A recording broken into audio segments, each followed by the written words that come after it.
Hello दोस्तों, exam sir पर है। आई होप कि आप सभी की तैयारियां में पूरी हो गई होंगी। बहुत सारे लेकिन अभी भी ऐसे बच्चे हैं जो यूट्यूब पे सर्च करने में लगे हुए होंगे कि कैसे लिखें कि अच्छा नंबर आए, कैसे मास्टर पे इंप्रेशन जमाया जाए, एग्जाम हॉल में कौन से टिप्स और ट्रिक को फॉलो करें। बहुत सारे ऐसे बच्चे होंगे और बहुत सारे ऐसे आपको वीडियोस भी मिल रहे होंगे और कितने महान यूट्यूबर भी होंगे जो आपको ये भी बताएंगे कि बिना पढ़े हुए पास कैसे होते हैं। तो इन सब बातों पे ध्यान नहीं देना दोस्तों, वो बस तुम्हारा चुतिया काटने में लगे हुए हैं और कुछ नहीं। बिना पढ़े हुए कुछ नहीं होता है, ये एकदम माइंड में रखना। बहुत पुरानी एक कहावत है, नकल करने के लिए अकल की जरूरत होती है। अगर तुमको पूरा चोरी करने के लिए किताब भी दे दिया जाए ना, तुम चोरी करे पार नहीं लगोगे बिना पढ़े हुए, क्योंकि तुम्हें पता ही नहीं होगा कौन सा क्वेश्चन किस चैप्टर से मिलेगा। तुम्हारा तो टाइम क्वेश्चन ढूंढते ही निकल जाएगा दोस्त। तो बिना पढ़े हुए कुछ नहीं होता है। जो यूट्यूबर तुम्हें कुछ बातों का ध्यान रखने के लिए बोलते हैं, कुछ टिप्स बताते हैं, वही सिर्फ आपको जेन्युइन ज्ञान देते हैं।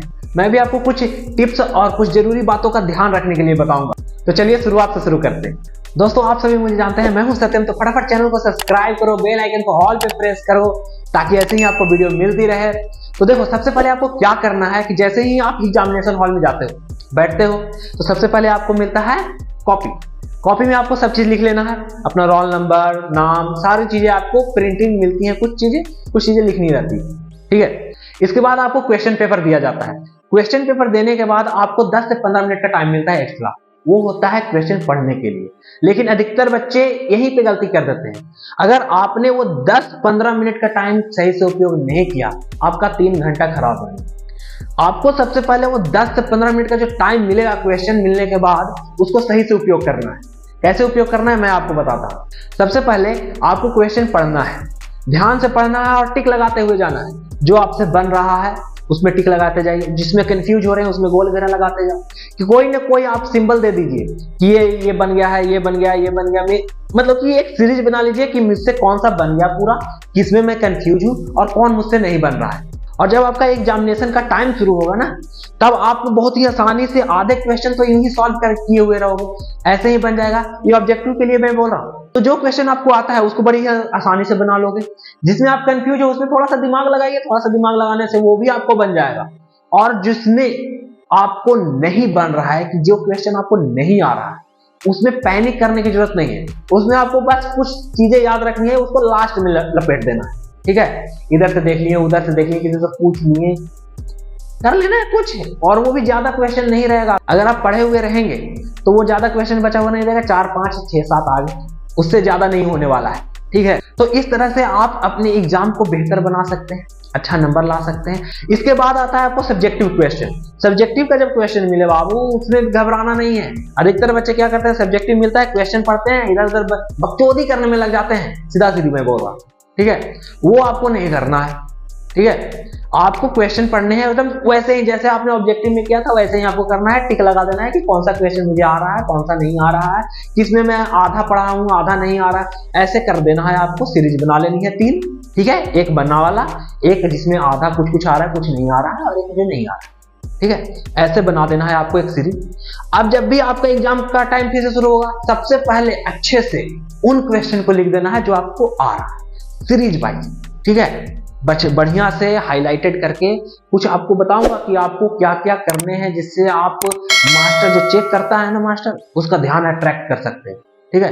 वो आपको लास्ट में बताने वाला हूं। तो क्या करना है आपको, अच्छा से एकदम बढ़िया राइटिंग में जो आ रहा है वो वाला लिख देना है, ठीक है। उसके बाद आपको उस पर काम करना है जो आपको आधा आ रहा है, समझे। अब आधा आ रहा है, आधा तो आप सही लिख दीजिएगा। अब आधा नहीं आ रहा है बाबू, तो आधा उससे कुछ रिलेटेड लिख दीजिए, कोई दिक्कत नहीं है, उससे रिलेटेड लिखिएगा आपका क्वेश्चन, ठीक है। अब जो नहीं आ रहा है उसमें क्या करना, सबसे बड़ा प्रॉब्लम यहाँ पे आते हैं। बहुत सारे यूट्यूबर ऐसे होंगे ना जो आपको बोल देंगे कि अरे क्वेश्चन नहीं आ रहा है तो कुछ भी लिख देना, आम की जगह इमली लिख दो, इमली की जगह कुछ भी लिख दो। तो अरे कुछ भी नहीं लिखना है। आम मीठा होता है, इमली खट्टी होती है, दोनों अलग अलग चीजें हैं। कैसे आप लिख दोगे कुछ भी? आपको रिलेटेड लिखना है। जैसे आपको अगर मुंह के बारे में पूछ दिया, मुंह के बारे में नहीं आ रहा है, दांत, जीभ, होठ, कुछ के बारे में लिख देंगे, उसी का तो पार्ट है। रिलेटेड लेकिन लिखना हो, वो एकदम मतलब मुंह के बारे में पूछ रहा है, तुम टांग के बारे में लिख रहे हो, ये तो एकदम अलग हो गया दोस्त। तो ये वाला नौटंकी नहीं करने लगना, ठीक है। और उन सारे यूट्यूबर को फॉलो भी मत करना जो आपको ऐसे बताते हैं कि बिना पढ़े हम पास करवा देंगे।